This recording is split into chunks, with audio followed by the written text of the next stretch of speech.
جی جناب، تو ہماری بات چیت چل رہی ہے اداکار، گلوکار، پروڈیوسر اور پتہ نہیں کیا کیا کچھ رشید علی سے۔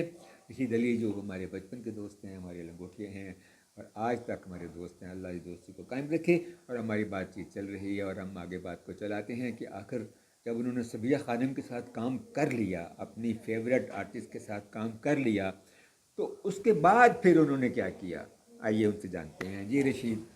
جی تو میں نے نا سبیہ بھابھی سے وعدہ لے لیا کہ آپ نے میرے ڈرامے میں کام کرنا ہے۔ انہوں نے کہا کریکٹر لکھو گے تو کروں گی۔ کریکٹر لکھا بھائی پھر ان کے لیے، اور وہ الحمرہ آرٹس کونسل میں 85 میں کیا میں نے، اور سبیہ بھابھی نے وہ رول کیا، وہ جو ان کی فلم تھی ایک گناہ اور صحیح میں ممی کا رول تھا۔ وہ ان کو شاید اس دور میں وہ نگار ایوارڈ سب سے بڑا ایوارڈ ہوتا تھا، وہ ملا تھا انہیں ان کی اس ماشاء پرفارمنس اللہ، میں۔ بہت بڑی کامیابی، ہاں بہت بڑی۔ تو پھر میں نے انہیں ایک واقعہ سنایا کہ جب ہم اسٹوڈنٹ تھے تو آپ کی فلمیں دیکھتے تھے۔ تو ایک دن میں اپنے ایک دوست سجاد حیدر کے ساتھ وہاں سے گزر رہا تھا میکلو روڈ پہ، تو وہاں کیسر سنیما تھا شاید، اس کے باہر ایک بہت بڑا بورڈ لگا ہوا تھا جس پہ آپ اور سنتوش صاحب کی تصویر تھی۔ وہ اب سائیکل پہ بیٹھے ہوئی ہیں، سائیکل پہ بیٹھی ہوئی، وہ سائیکل پکڑ کے کھڑے ہیں، تو ہم آپ دونوں کو دیکھ رہے ہیں۔ تو میں نے ایک جملہ کہا، کاش کبھی میں بھی ان کے ساتھ کام کروں گا، اور اللہ نے وہ میری بات سن لی اور مجھے نواز دیا کہ میں آج آپ کے ساتھ کام کر رہا ہوں۔ یہ میں نے انہیں آن سیٹ بات بتائی۔ بھائی واہ واہ واہ، دیکھیں یہ خواہشیں انسان کی جو ہوتی ہیں وہ اللہ تعالیٰ کیسے پوری کرتا ہے۔ مثلاً آپ دیکھو نا، میں جب چھوٹا تھا، 7ویں 8ویں جماعت میں پڑھتا تھا، تو میں نے ایک فلم دیکھی سرفروش، ہاں وہ جس میں بھی سبیہ سنتوش۔ جس میں ہاں اس میں مینا شوری بھی تھی نا۔ ہاں ہاں، وہ جس تک گانا تھا، میرا میرا نشانہ نشانہ دیکھے دیکھے زمانہ۔ زمانہ، تیر پہ تیر چلاؤں۔ وہ یار یہ معصوم بچہ مینا شوری پہ عاشق ہو گیا، اور یہ معصوم بچہ سوچ رہا ہے کہ میں نے تو اس سے شادی کرنی۔ ارے واہ واہ واہ، تو یار یہ بندہ بچپن کی کام کرے تو بڑا ہی کرے، وہ چھوٹے موٹے کام تو کرنے نہیں چاہیے۔ میں نے اچھا یہ فلم کب دیکھی تھی، مجھے یاد ہے میرے چچا کی شادی تھی، میں 7ویں جماعت میں پڑھتا تھا، تاندلے والے بارات گئی تھی وہاں۔ وہ جو میرے چچا کے سسرال تھے، ان کا جو فیملی ہیڈ تھے نا، مجھے یاد ہے ان کو ہم نے کہا جا کہ جی ہم نے فلم دیکھنی ہے، تو ان کا کوئی وہاں بڑا اثر و رسوخ تھا۔ وہاں ٹاکی سینما تھا ایک، وہ ٹاکی سینما میں دریاں بچھی ہوئی ہیں اور وہ صرف 4 کناتیں لگی ہوئی ہیں سائڈوں پہ، درمیان میں سکرین بنائی ہوئی ہے، اور ادھر کچھ بینچ رکھے ہوئے، سمجھ لے وہ ان کی اپر کلاس تھی بینچ جو تھے، اور وہ دریاں جو تھی نیچے بیٹھ کے۔ تو وہاں میں نے یہ سرفروز فلم دیکھی تھی، اور مجھے مینا شوری کا ایک گانا مجھے بہت ان کو تو میرا نشانہ مجھے پسند آیا تھا، وہ تیری الفت میں صنم دل نے بہت درد سہے اور ہم چپ ہی رہے، اور ہم چپ ہی رہے۔ زبیدہ خانم نے گایا ہے، کیا اپنا دل فلم اس آپ کا، لٹا۔ اس فلم کا ایک ڈائلاگ بھی مجھے یاد ہے۔ سنتوش صاحب جو ہے نا اس میں ایک ڈاکو اور چور کا رول کر رہے تھے، تو وہ سبیہ خانم وہ بھی بادشاہ کی بیٹی ہوتی ہے، جو بھی ملک سربراہ ہوتا ہے، تو یہ ان کے گھر چوری کرنے جاتا ہے، تو ان کے کمرے میں اذان کی آواز سنائی دیتی، تو سنتوش صاحب وہیں پر نماز نیت کر کھڑے ہو جاتے ہیں۔ تو سبیہ کی آنکھ کھلتی ہے تو وہ دیکھتی ہیں یہ کون ہے، تو جب نماز پڑھ لیتے ہیں سلام پھیرنے کے بعد، وہ کہتی کون ہو تم؟ کہتا میں چور ہوں۔ کہتے چور ہو تو تم نماز بھی پڑھ رہے ہو؟ کہتا چوری میرا پیشہ ہے، نماز میرا فرض۔ ہائے یہ ڈائلاگ مجھے آج تک اور یاد یہ مکالمہ بڑا مشہور ہوا، بڑا پاپولر ہوا تھا۔ اور اس کی بڑی کونوٹیشنز ہیں، ہاں خاص طور پہ پالیٹکس میں اس کی بڑی کونوٹیشنز بالکل ہیں۔ ہے، بالکل ہے۔ اچھا، اس کے بعد کسی فلم میں کام کیا خود؟ نہیں، فلم میں دوست تو تھے، حسن عسکری سے بڑا دوستانہ تھا، تو وہ مجھے کہا کرتے تم یار فلم کیا کرو، کیوں نہیں کرتے؟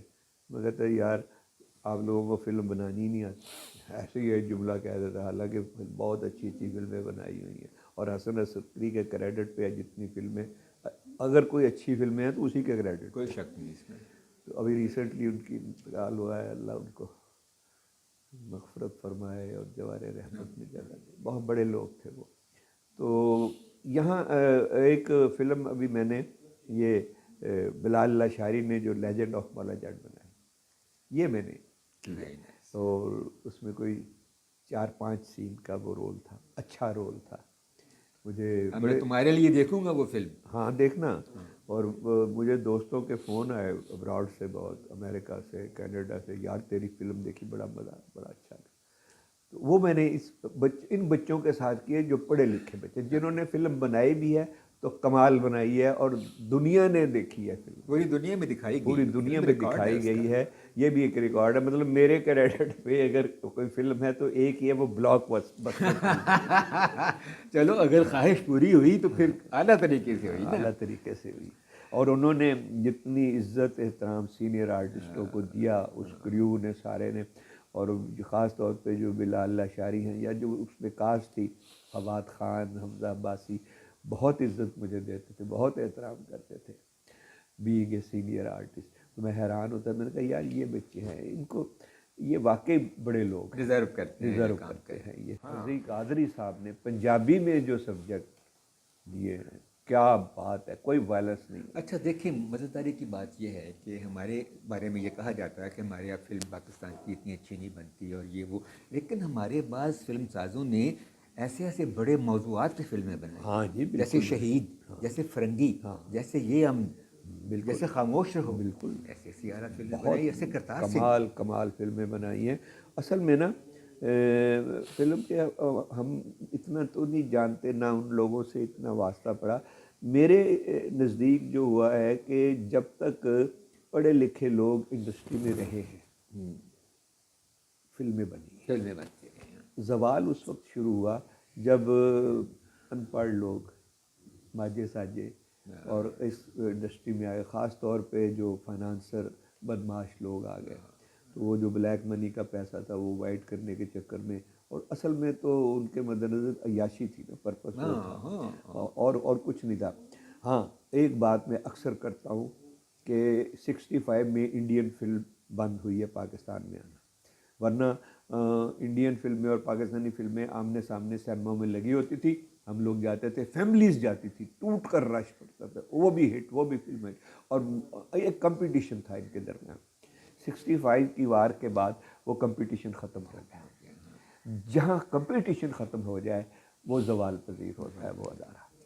اب مثال لے لیں، ایک جماعت میں، کلاس میں چند بچے بڑے ذہین ہوتے ہیں، 2-4 ہوتے ہیں، ان کا آپس میں کمپٹیشن ہوتا ہے کہ میں زیادہ مارکس لوں گا اس سے، میں زیادہ اس سے مارکس لوں گا، اور پھر اسی چکر میں وہ زیادہ محنت کرتے ہیں، پڑھتے آگے۔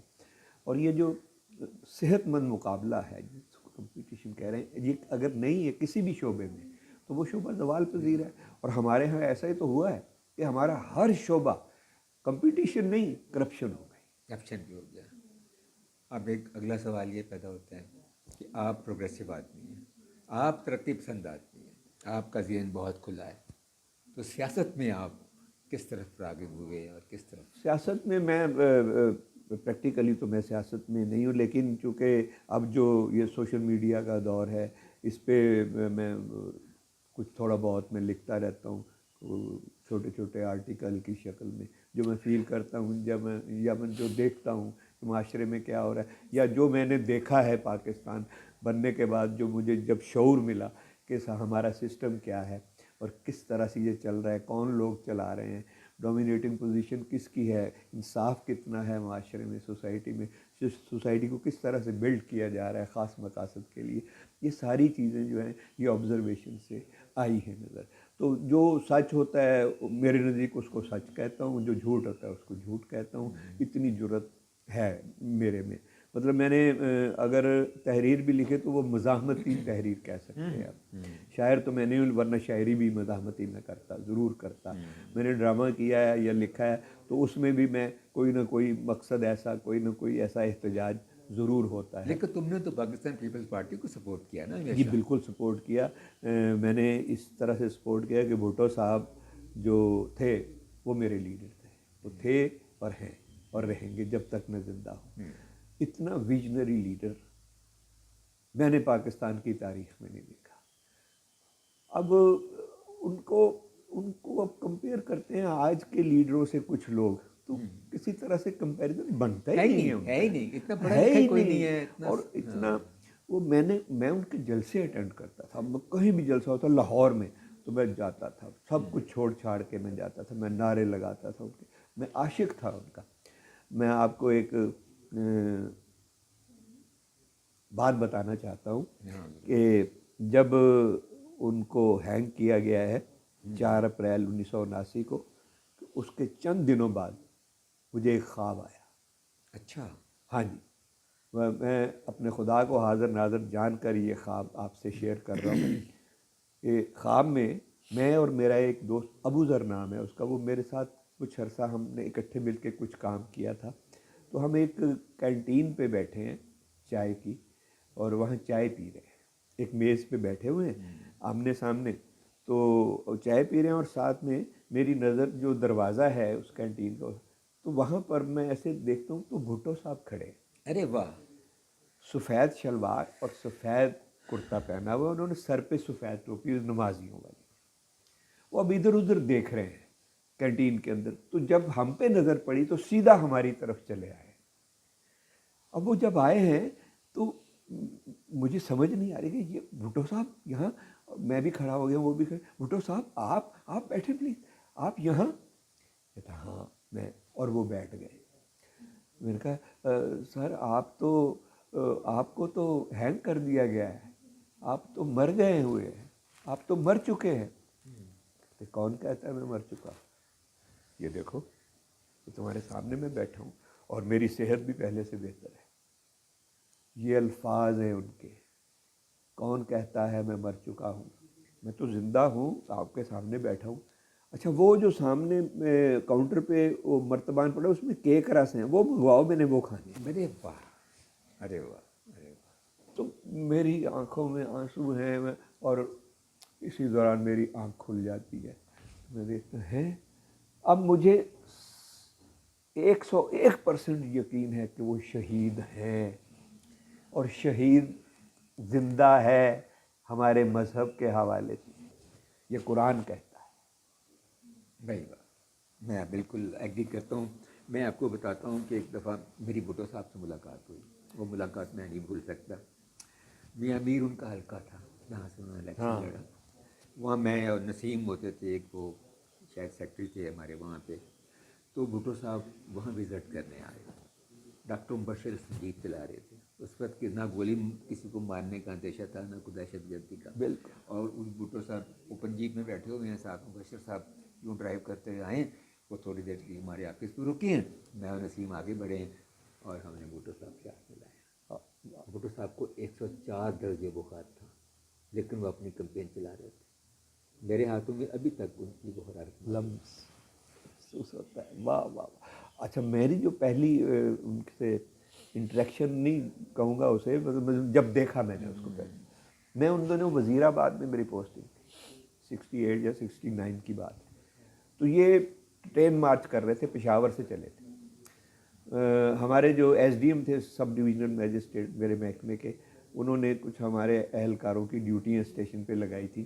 کہ آپ لوگوں نے وہاں جانا ہے اور دیکھنا ہے کہ کون کون سے وزیر آباد کے نون لوگ جو ہیں وہ وہاں پر کون کون سے، ان کے نام نوٹ کرنے، ایسے جیسے سرکاری ڈیوٹی ہوتی ہے، مجھے نہیں پتہ کیا کیا مقصد تھا اس کا۔ وہ ٹرین آ کے رکی ہے، کمپارٹمنٹ کے دروازے میں وہ آئے ہیں، براؤن رنگ کا سوٹ پہنا ہوا تھا، چہرے پہ سرخی تھی، رنگ سانولا تھا، تو انہوں نے تقریر کی، چند جملے کہے بس، اس کے بعد ٹرین روانہ ہوگی۔ تو میں چاہتا ہوں کہ آپ لوگوں کو آپ کا حق ملے، آپ میرا ساتھ دو، آپ میری طاقت ہو، اس طرح کے 3-4 جملے وہ ان کے، اور میں نعرے مار رہا تھا، اور مجھے یاد ہے میری گھڑی وہاں گر گئی تھی، وہ میں نے لاس کی۔ ارے واہ، اس کے بعد میں اب رہا نہیں گیا مجھ سے کہ میں نے باہر نکلا، میں نے وہاں سے بس لیا، اور اڈا ساتھ ہی تھا وزیر آباد، تو ٹرین